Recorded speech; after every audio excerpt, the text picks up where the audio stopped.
Hey everyone, welcome back to Tales of Fluff, the podcast where we sit down with the people behind the scenes in the animal world, the vets, the groomers, the trainers, and all the people who are passionate about animals and the work they do. Today, we're talking with a veterinarian who's been in the field for over a decade and has some incredible stories. From her first heartbreak with a childhood pet to the work she does now helping animals and the people who love them. This one has some laughs, some touching moments, and a lot of honesty. We kick things off by asking, how long have you been a vet and what inspired you to go down that path? Her journey has some unexpected turns, a surprise dog, a childhood dream, and a supportive dad who helped launch her career. Let's jump into her story. Dr. Shannon, thank you so much for taking the time out of your busy schedule to talk to us. Oh, no problem. Happy to be here. I graduated in 2011 from the University of Illinois. I have been practicing since then. I bought my practice in 2014 with my partner, Dr. Sean. So it was 3 years of working somewhere else. I worked at Fox Lake Animal Hospital with Dr. Bo Radowski, who's wonderful. And then Dr. Sean, who I grew up working for him actually. So the story is when I was little, I always wanted a kitty. My mother, however, was deathly allergic. So I begged her for a kitty, wanted a kitty. It was a no go. Then I think I was probably like 7 years old or something like that, 6 or 7. My dad surprised us and said that we were going to get a dog from one of his friends who bred Dobermans. And so he told me this, and I started crying because I did not want a dog. I wanted a cat. Very, very devastated about this news. Well, guess what? Brought the dog home, ended up absolutely falling in love with this dog. He was my best buddy, and he actually died early of a really, really rare condition that Dobermans can get in their livers.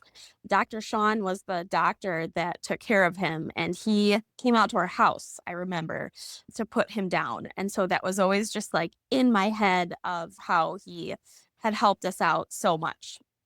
So I'd always had a pretty strong interest in science and in animals just as a kid. I had braces several times and I would match them to my dog who was black and brown. My mom thought it was very weird, but just a little bit of an odd kid of, when a lot of people will ask, oh, what do you want to be when you grow up? I want to be a vet. But I was one of those kids that was like, but I really want to be a vet. So my dad saw the interest really a lot. And so he was like, all right, if you really, really, really want to do this, then you should work for Dr. Sean and see if you actually like it, thinking that I probably wouldn't. So I interviewed over there when I was 15, and he said I could start working when I was 16, when I could drive there and everything. So I started working for him when I was 16 and then just absolutely fell in love with everything about it. All of the medicine behind it, all of the cool surgeries that Dr. Sean did. And it was just, I was done from there of, yep, this is what I'm going to do. Like, definitely, definitely. It backfired on my dad because I think he wanted to maybe not support such a decision of 8 years through college. But yeah, I blame it all on him for both Dr. Sean and my dad. I think that was such a unique story. We can see how Dr. Shannon, her passion grew throughout the years. We know veterinarians work with a lot of different dog and cat breeds. So we asked Dr. Shannon if there was any specific dog or cat breeds that are easier to work with or maybe a bit more challenging. Some of her answers might not surprise you, but other ones might. So let's hear what Dr. Shannon had to say about this question. Every dog is different. So this is like very like putting a very generalized take on it, but the probably the more difficult dogs now to work with are the larger dogs that are also aggressive, or not necessarily aggressive, but just scared. Like German shepherds in particular can be very, very scared, and their first kind of instinct is to, kind of protect themselves, and then they will try to bite you for sure. And so just like the fact of a larger dog trying to go after you is one of those just like big safety concerns. Like a Chihuahua is definitely a little land shark, a Dachshund for sure, little land shark, but they snap at you and you kind of laugh at them. But a German Shepherd does that, a Cane Corso does that, Mastiffs do that, and you pay attention. I would say Shepherds and Rottweilers would be on my list of most difficult to work with because I would say that they're also difficult to read. A lot of dogs, you can sense when they're gonna get snappy. You can kind of just gauge them. I've been surprised a couple of times by Shepherds and Rottweilers thinking they'd be fine and then they just snap. There's certain cues that you can tell instantly of like I can just walk into a room and then the air in it is just this isn't good. We need a muzzle. We call it a party hat so that the clients don't get offended. But like for sure, we need a party hat here. Calling a Chihuahua a land shark and a muzzle a party hat, that's hilarious. And the next time I see a Chihuahua walking down the street, the first thing that's going to come into my mind is that Jaws theme song. We all want to think that we're doing the best thing for our pets, but we asked her straight up, what's one thing pet owners do that vets sincerely wish they wouldn't? So everyone thinks that their dog won't bite, even if they know that it probably will. Just, all right, you're in a completely different environment. They're scared and they're like, no, no, no, he's fine. And then they'll go after you. I'd rather them just be upfront. Like the owners that come in and oh, I'm sorry, my dog's an asshole. You need a muzzle for this one. I'm like, awesome, no problem. I'm on it. Thank you for being upfront about it. Great. It's the ones that are like, well, no, he wouldn't, but yeah, he definitely would. The other thing that can be challenging is when they'll listen to Dr. Google and, look things up and decide what they want to decide. And then you kind of have to backpedal from that. I've also worked with a couple of breeding clients. Well, not the actual breeders, but owners will come in with notes from their breeder telling them not to vaccinate for certain things and not to neuter and just listen to all of our rules that we have laid out. Like I've had them come in with pages from their breeder of never let your vet vaccinate for leptospirosis, which is actually a very important thing to vaccinate for. It's in our area and humans can get it. And so kind of working against with a preconceived, don't let your vet talk you into this can be quite challenging. And then one more thing, so like got me on a roll now, is the food. So I really, really dread it when people ask me, what's your recommendation on food?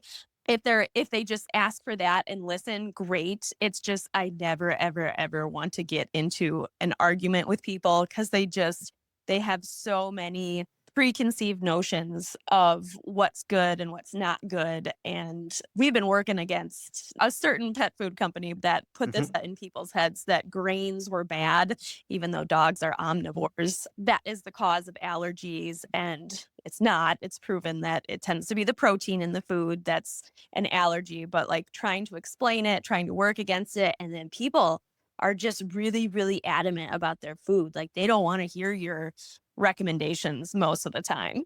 So if you're just going to do what you're going to do anyway, don't ask me. I don't want to fight about it. But that one can be difficult, particularly in cases where the pet needs like a new prescription diet. And it's something that will help maintain their quality of life, especially with like stone dogs and cats that need a very specific pH and a very specific food to keep them from making those stones again. And then it's like crawling up a hill trying to get people to understand how important the food really is when they have this notion in their head that their Maltese is the same as a wolf because of some excellent marketing done. My dog will definitely not bite. Up until you give it some Popeye's chicken, then it's open season. You better make sure that you move your fingers pretty quick. Yeah, the he won't bite line. I'm sure we've all heard this from one time or another. So then we shifted gears and we asked Dr. Shannon if there was an emergency that stood out in her memory, something she would never forget. Let's go ahead and listen to her touching experience. There's been Many. And I will say that in order for me to, I don't know, kind of like move on and keep going and keep a positive attitude, I do tend to block out a lot of stuff of, oh man, I forgot that that happened. And I'll look at a case and be like, oh yeah, that was a big deal. But one in recent memory was this past summer. I had a dog that I had Dr. Sean help me on the surgery of it. And it was to remove both the spleen of the dog, which had a large tumor on it. And then he also had bladder stones. So the surgery was great. It was wonderful. It was successful. The dog did great. He did great under anesthesia. We took him off of the isoflurane, so that is the anesthesia that we use, and then we're waiting to extubate him, and then he ended up coding. And just so many times in vet med, you can't get them back, but we did end up getting this dog back. We got a heartbeat on him after resuscitating him, and but he wasn't waking up. I had the owner come in and just start talking to him, and I think he talked to him for like an hour before the dog actually did wake up, and it was so intense. It was just, oh my gosh, like we weren't sure he was gonna wake up, but he did, and the dog is still alive today, even though the tumor that we took out of his spleen that did come back as cancerous, but the dog is still doing well and living a great life right now. But that one gave me a few gray hairs. After hearing that experience, both Emily and I, we were on the edge of our seats. I mean, you could really feel how high stake that moment was and how much it meant that that dog made it through. I mean, the fact that the owner just sat there and talked to him, I would do exactly the same thing. And after hearing that, we asked Dr. Shannon, how do you personally cope with those moments, both for your own mental health and when supporting families through that grief?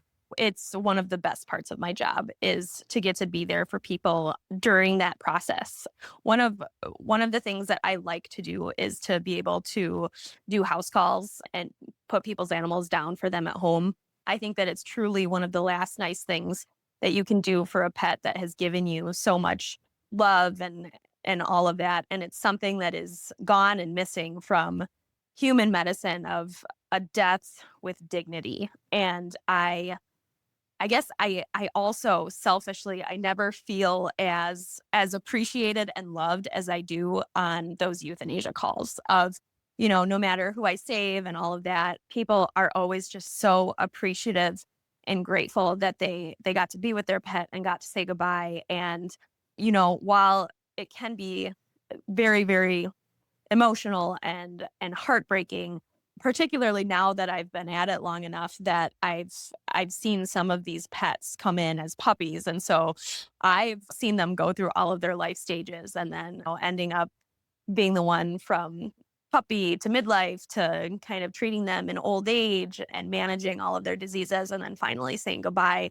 That adds a whole other element of heartbreak, but it's a gift, plain and simple. And I don't I've never regretted any euthanasia that I have done, even for, certain like behavioral situations of aggression and that kind of thing of, it's all about the human animal bond and having a good quality of life for both the animal and the person taking care of them. It's a bond that I have appreciated so much in my own life. The dog that I got after Paxson was my first dog that I referenced with Dr. Sean, but the dog that I got after, his name was Walker. I got him when I was a freshman in high school after Paxson died. And then he came with me to both undergrad, vet school, came with me to the first house that we rented, and then now into the house that I live at now.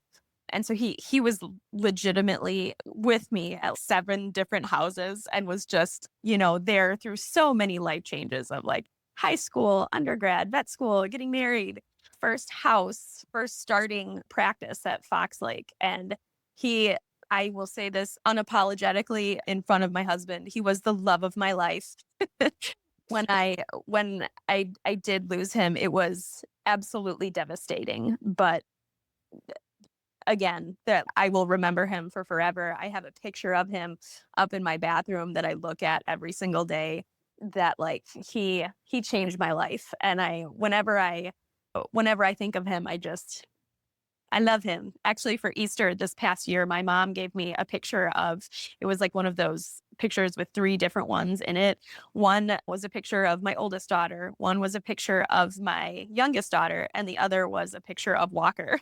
She wrote, "It's for the three loves of your life." And my husband was there. Seriously? Yeah, I deeply understand, but actually performing the euthanasia, I feel, is a gift. I get that a lot of, when I do the euthanasias, people are like, "I don't know how you do this. This must be the worst part of your job." And I try not to say it out loud because it makes me weird, but it's one of my favorite parts of the job. And you can almost feel the exhale of relief of, both the dog or the cat doing that and the people in the room of, all right, now they're at rest of, it's a gift. That's all I can say. Dr. Shannon's perspective on euthanasia was honestly beautiful. It's easy to think of it as just the hard part of the job, but the way she sees it as a final gift really shifts the way you think about it. And the story about her dog Walker was so touching, and it shows that dogs aren't just pets, but they become family. So, from those experiences, we kind of wanted to lighten things up a bit, and we asked Dr. Shannon what she would say is the easiest and most joyful part of what she does. Let's hear what she had to say. One of the most joyful, I would say I have a really fun team. Both my technicians that work for me and then my partner, Dr. Sean, we have a lot of humor and it's just a lot of times jokes left and right of, whether I mean, because we're always covered in something disgusting, right? Something's always peeing on us, something's pooping on us. There's something gross happening, or people are crazy too, and so there's always something that, like, it could, maybe it could turn your day bad, but we laugh about it and joke about it, and it's kind of just like we're all in this crazy trench of vet med together. That I would say it's so important to have people that you can bounce back on and talk about it, particularly because I also do kind of like to leave work at work, that I won't often open up about certain challenges with a patient or a client or anything like that. It's nice to have people that understand because they're with you of the trials that we go through in the day. So just the fun of the coworkers in general, I would say, is a big plus, because nobody in vet med really goes into it to be millionaires out of it, right? So that if you're there, you probably could be doing something else that would pay you quite a bit more than what you're earning, but you're in it because you love animals, and you're just all, and you kind of question yourself of what are we doing? Man, we're just covered in poop here. But you love it because we're all just attracted to that. And so many of us too, a lot of my teammates are pretty strong introverts, and getting to open up together. I'm very introverted as well, that having that camaraderie with people is very, very nice to get to come in and be with like-minded and people that understand you. I like that attitude where you just have to have humor. I mean, if you get pooped on by another animal, you can't get mad at them. They're either scared, it's their first time at the vet, they're nervous. So having a sense of humor definitely is the way to go in that situation. And shout out to all the vets out there that just casually get peed on or pooped on. And for anyone with a new furry family member, we asked Dr. Shannon, when it comes to a brand new puppy or kitten parent, what's your go to advice to help them during that exciting and sometimes overwhelming first year?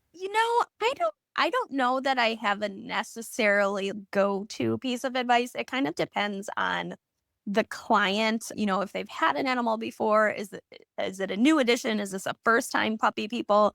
Because I'll approach that situation differently every single time, I would say. Also, just we're in such a unique location that there's so many people that are like, this is my baby and I will do anything for it, and whole nine yards that way. And other people that are more like, this is the farm dog and he gonna be hunting with me. And so there's just different recommendations and different needs for clients that's kind of hard for me to I don't necessarily have a go-to. Mine is like keep up with your flea and tick prevention.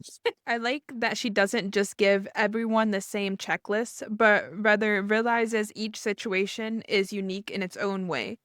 So while we were on the track of asking Dr. Shannon about advice, it only seemed right to ask her this next question.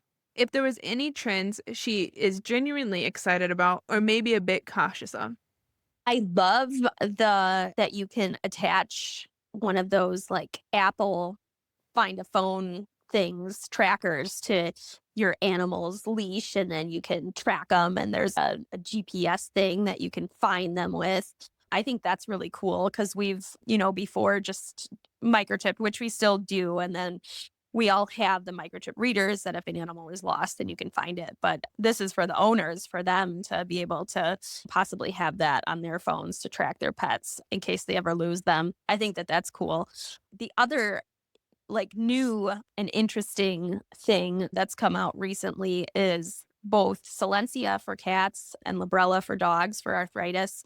I think it's a really, really amazing game changer recently for those arthritic pets and keeping their quality of life happy and good. Allergy stuff also tends to be evolving and having a lot of new pharmaceuticals out there to treat that. I think is always so nice and fun to get to see. When I first started, when I was in school, Dr. Sean had just one of those X-ray machines where you still used film for it. And so the process of dipping the film and processing it and whole nine yards. And now we have digital X-rays, which is, it's so cool to be able to have a lot of the stuff that people have for use. And we have our own ultrasound machine too that we can use, that it's, the technology as it gets more affordable, then we can have it for ourselves too. And just being on the forefront of that and getting to use the same toys that people medicine get to use, I think is a big job perk. I always say that I prefer big tech companies to find a new injection to have my dog live longer than having the newest iPhone or having the newest Samsung phone. And hearing that those arthritis injections that she mentioned, those actually sound like a huge quality of life upgrade for those older pets. And we've all done it. That late night Googling. And if you're like me, once my dog poops and it doesn't look normal, I'm on Google Images trying to match my dog's poop to a healthy or unhealthy poop. But we asked Dr. Shannon, what should pet parents be cautious of when they are doing their own pet care research online? I would say to stay off of any kind of Facebook groups whatsoever. You know, they'll ask, and it's so funny to me that so many people will ask a question on Facebook, and Joe Schmo down the street gives his opinion, and I got to argue with Joe Schmo's opinion that did not go to school for 8 years. And you're welcome to listen to whoever you want to listen to, but why did you pay me if you want to just listen to Joe Schmo? Plus, I'll never understand it. So I would say definitely to stay away from Facebook. That one in general too tends to there's a couple of groups there that will kind of fear monger people about certain medications, certain drugs, of never let your vet do this. So as I said, like we're not we'd be out of business if we were in it to try and hurt animals. Like it's not what anybody is in here for. And the thought that like big pharma is paying us these big bucks to push whatever and the food companies are like, no, I promise you I don't get any kickbacks from any of the above of any. I guess Hills did give me a backpack when I first started vet school in 2007, but that was it. Backpack full of cash? Nope, just a regular backpack that my husband uses. I feel like when we were about to ask this question, the first thing that came to my mind was Google research. However, hearing her say Facebook groups, I didn't even know that was a thing. But what she said totally makes sense. So, to close things out, the final question we asked Dr. Shannon was for anyone out there dreaming of becoming a vet someday, What is something she wished they knew before starting that journey? Ooh, my one piece of advice is don't forget that animal they are bringing in is that leash is attached to a person's hand, which is attached to the person, and you still have to deal with people. So many people are thinking that, oh, awesome, that must be a dream job because you don't have to deal with people. Oh, no, no contraire, my friend. We're always there. There is a person behind that. And people are just very, very odd. And sometimes the general public can be very difficult to deal with, and that they want what they want and they want it now, and that can be actually the part of the job that personally weighs on me the most because I do tend to be a little bit of a people pleaser. But that to never w- so the leash is attached to a person, but just I guess to never forget of like why you were in it to begin with, right? Like you're in it because you love animals and like also love science and the medicine behind it. I would say that medicine and science has always been my number one, with a close second being the animals, but it has kept the interest for me and the love of the job of getting to figure out the puzzle of, this creature that can't speak and can't do anything but give you clues and signs, and you have to figure it out. I'm still amazed by it and still in love with that particular aspect of the job that is so great. But to beware that it is still a very much peoply job. Yeah, I really like that about the whole remember the leash is also attached to the person. I totally see where you're coming from about customer service is still there. You still have to deal with people. It's not 100% like you're just dealing with the dog, but you're actually dealing with somebody's baby at the end of the day. Even more so, the person's important as well. And a lot of people like their pets more than their kids, so they can be even more extra with their pets. I could see that. All right. We just want to say thank you again for taking the time out of your busy schedule to talk to us today, Dr. Shannon. We really do appreciate you being willing to come on here, definitely as our very first guest, and even giving us the privilege of interviewing you and hearing about your passion and love for the work that you do. We just want to say thank you a lot. Oh, well, thank you for having me. All right, that's a wrap for this episode. Big thanks to Dr. Shannon for being so open about sharing what this job is really like, the good, the hard, and everything in between. You will find all of our socials in the description below. And normally, this is where people would say like and follow for more. But if you enjoyed this episode, just give your pet a little extra love today. That's all we ask. Until next time, remember, there's always more going on behind the scenes than we realize.